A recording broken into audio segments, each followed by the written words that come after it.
Good morning, everyone. I am Aditya Vasti, Assistant Professor, School of Law and Public Policy, Avantika University. So today we are going to start with a very important topic, that is Golden Triangle under Indian Constitution. Before starting with Golden Triangle, first we will understand what is Golden Triangle. So the Golden Triangle is a term used to describe the fundamental rights enshrined in our Constitution, that is Article 14, 19 and 21. These articles are considered as the most important and interdependent provisions of our Constitution and forms the core stone of Indian democracy. So, the Golden Triangle of the Constitution reflects the values and principles of Indian Constitution and plays a crucial role in protecting the fundamental rights and freedom of all individuals in India. Moving further to Article 14. Article 14 of Indian Constitution guarantees about right to equality before the law and equal protection of laws to all persons. It says that it is the responsibility of the state to ensure equality and equal protection of laws for everyone. This means that every person in India is entitled to equal protection of the law and equal treatment of law, right? Regardless of their background or social status. It doesn't mean from which social background you comes. It doesn't mean what is your class, what is your caste. No. Article 14 treats you equally. Moving further to Article 19. Article 19 of the Indian Constitution guarantees certain freedom to all citizens, such as freedom of speech and expression, the freedom to assemble peacefully, the freedom to form association or union, the freedom to move freely throughout the territory of India, and the freedom to practice any profession or carry on any trade, business or occupation. There are many landmark cases which are pronounced under Article 19. So we have Shreya Singhal case, and there are multiple cases that are mentioned under Article 19. Article 19 is one of the most crucial article in our Constitution, but there are certain reasonable restrictions also in our Article 19 clause 2, right? Moving further to Article 21. Article 21 of Indian Constitution guarantees the right to life and personal liberty to all persons. It ensures that no person shall be deprived of his life or personal liberty except according to procedures established by law. Right? You cannot take anyone's life or you cannot take anyone's personal liberty, and if you want to take, you have to follow a procedure that is established by law.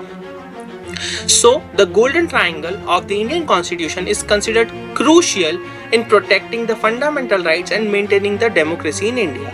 It ensures that every citizen is treated equally before the law and is entitled to basic freedom and rights, such as the freedom of speech, freedom of assembly, and freedom of movement, and the right to life and personal liberty. Here, the Golden Triangle of Indian Constitution reflects the values and principles of Indian Constitution and plays a vital role in maintaining the democratic and constitutional fabric of India. It ensures that all citizens are treated equally and are entitled to basic freedom and rights. These three articles, that is Article 14, right to equality, Article 19, right to freedom, and Article 21, right to life and personal liberty, are interconnected and plays an important role in the functioning of Indian Constitution. These three articles are collectively considered crucial to protect the fundamental rights of the citizen. It symbolizes that these three articles are interdependent and cannot be interpreted separately, right? So we are going to discuss about a very crucial matter, a crucial case that we can say, that is of Menka Gandhi versus Union of India case 1978. This case is the one who interconnected the relation between Article 14, 19 and 21. Here, Menka Gandhi is the holder of the passport issued to her on June 1st. Under the Passport Act of 1976. The petitioner received a letter on 4 July 1977 from the regional passport officer, which claims that she requires to surrender the passport under Section 10 Subclause 3C within 7 days from the date of receipt letter. So the petitioner asked for the statement of reason for making such order as provided in Section 10 Subclause 5. but the reason for surrendering her passport was not provided. So the petitioner approached the Supreme Court by invoking its writ jurisdiction. Right?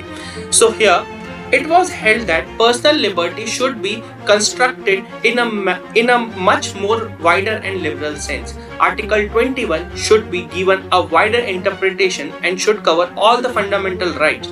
The court also overruled the Gopalan and created interconnection between Article 14, 19 and 21 of Indian Constitution and declared that these provisions are mutually dependent. However, Section 10 subclause 3 of the Passport Act is constitutional and is necessary for national security. But Menka Gandhi was not even heard and no valid reasons were given to her by the Passport Authority. So the order of Passport Authority was quashed and was directed to return Menka Gandhi's passport.